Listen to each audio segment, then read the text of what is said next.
آپ کی شہرت جو ہے وہ مطلب بہت زیادہ رہی، آپ کی اپنی دلچسپی بہت زیادہ رہی، اتنی رہی کہ 11 غزل کے مجموعے جو ہے تو وہ چھپ چکے ہیں، اور آپ نے مجھے بتایا کہ کچھ ابھی مزید جو ہیں تو وہ طبع کے مراحل میں ہیں۔ 150 کے قریب غزلیں بھی تو غزل سے اتنی محبت کا عالم کیوں؟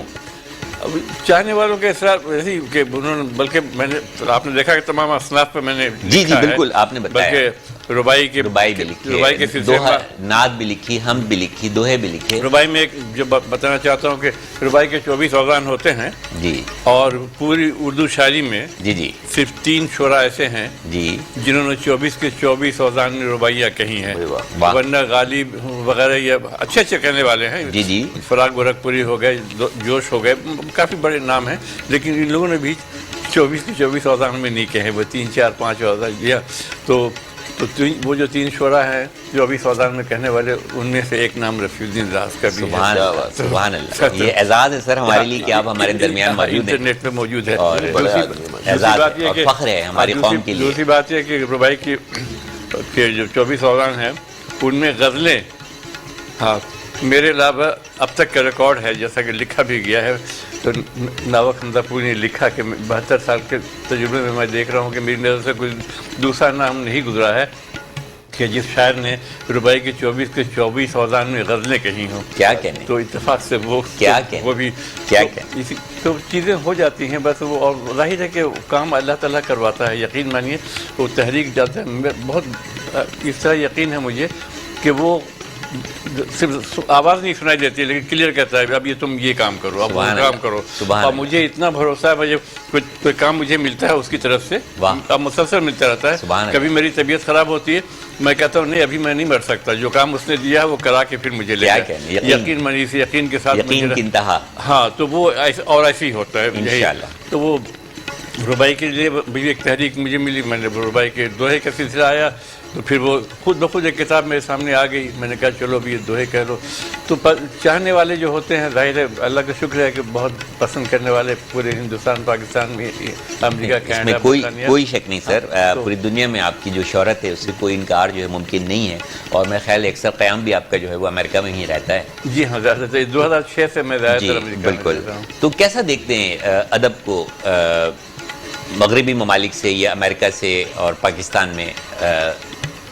اس وقت بر صغیر کے بعد جی امریکہ جو ہے وہ اردو ادب کا سب سے بڑا مرکز ہے، اس میں نارتھ امریکہ، جس میں کینیڈا بھی شامل ہے، نارتھ امریکہ جو ہم کہتے ہیں تو کینیڈا بھی اس میں آ جاتا ہے۔ اس کی وجہ بہت بڑے پیمانے، شروع میں تو آپ یقین مانیے آج سے تقریباً 40-45 سال پہلے تو کہیں اخبار کا کوئی ٹکڑا اردو کا کسی کو مل جایا کرتا تھا، اس کو اٹھا کے پڑھتا تھا محبت سے، یہ عالم تھے۔ لیکن اس کے بعد جن لوگوں نے کوششیں کی، تنظیمیں بنائی، پھر مالی طور پر تھوڑا مستحکم ہیں لوگ وہاں، تو ادبی خدمات کے سلسلے میں شاید ہی بر صغیر کا کوئی بڑا شاعر ہوگا، کوئی بڑا ادیب ہوگا جسے وہاں ان لوگوں نے مدعو نہیں کیا ان کے اعزاز میں، تو وہ تحریک چلتی رہی، اور پھر اب بڑے پیمانے پہ اب تو بڑے بڑے مشاعرے جو ہزار لوگ ہوتے ہیں، 700-800 اپنا کا مشاعرہ ہوتا ہے، اس میں 800-1000 سے کم لوگ نہیں ہوتے، بس 400-500، اور پورے امریکہ میں یعنی ٹورنٹو سے لے کے اور بلکہ ٹورنٹو ہی زیادہ ہے، مونٹریال سے لے کے کیلگری تک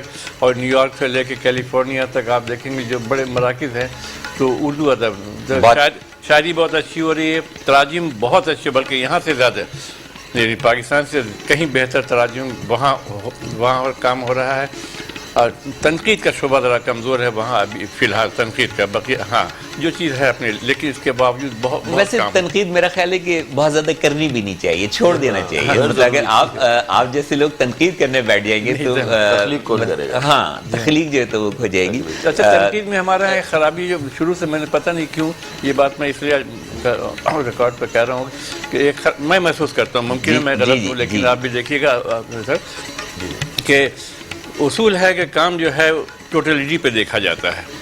ایک بچہ، ایک اسٹوڈنٹ اگر فرض کیجیے پورے ملک میں ٹاپ کرتا ہے تو پورے ملک میں بھی اگر ٹاپ کرتا ہے وہ تو 1000 میں 1000 نمبر نہیں لیتا ہے، وہ بالکل 920 930 میکسیمم، اس سے اوپر نہیں لے پاتا ہے، لیکن وہ پورے ملک میں ٹاپ کرتا ہے اور اس کو سراہا جاتا ہے ریڈیو پہ، اخبارات میں، سب جس کو کالج میں پڑھ رہا تھا وہ کالج، جس اسکول میں پڑھ رہا تھا وہ، محلے والے، دوست احباب سب ناز کرتے ہیں، شہرت ہوتی ہے اس کی۔ لیکن اس بچے سے کوئی کہہ رہے چھوڑو